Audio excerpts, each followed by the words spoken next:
Sa ibang balita, walang mali sa sinabi ng Pangulo. Yan ang giniit ng palasyo sa anunsyo ni Pangulong Marcos sa pagkakahuli sa puganteng si Zaldico. At live mula sa Malacanang, may Express Report si Maricel Halili. Mase, ano ba itong paglilinaw ng isang linggo pa itong napag-uusapan yung pahayag ng Pangulo tungkol dyan sa kay Coe? Ano ngayon ang pahayag nila?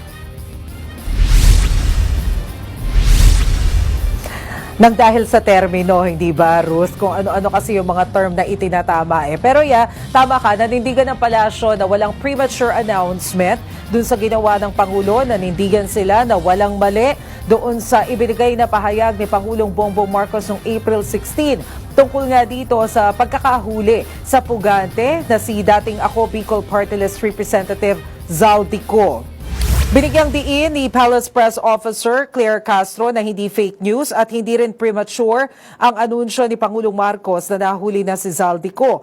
Ang nahuli raw ay hindi nangangahulugang naaresto. General term daw kasi ang nahuli na pwedeng ang ibig sabihin ay napahinto, na-stop, o na-prevent. Ni minsan daw, hindi ginamit ng Pangulo at ni Jose Castro ang salitang aresto. Nang malaman nilang ayaw ng Czech Republic na gamitin ang salitang aresto, ay agad nilang itinama ito, partikular sa artikulong inilathala ng official website ng Presidential Communications Office noong April 16.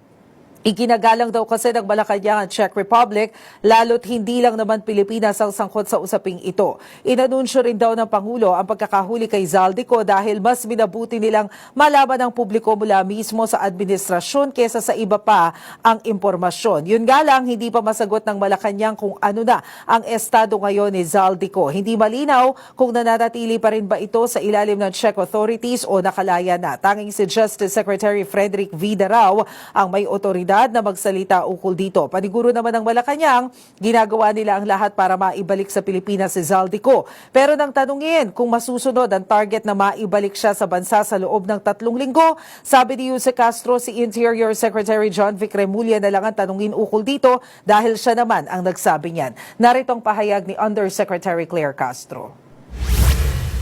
Ang nahuli na salita ay very general.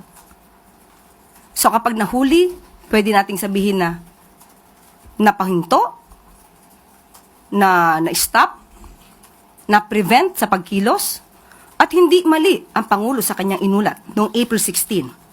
At sinabi pa nga niya dito na we are in close coordination with the Czech government to ensure that all legal processes are followed and to arrange for his return to the Philippines at the soonest possible time. Dahil yun ang nais ng Pangulo. Kaya makikipag-coordinate sa Czech Republic.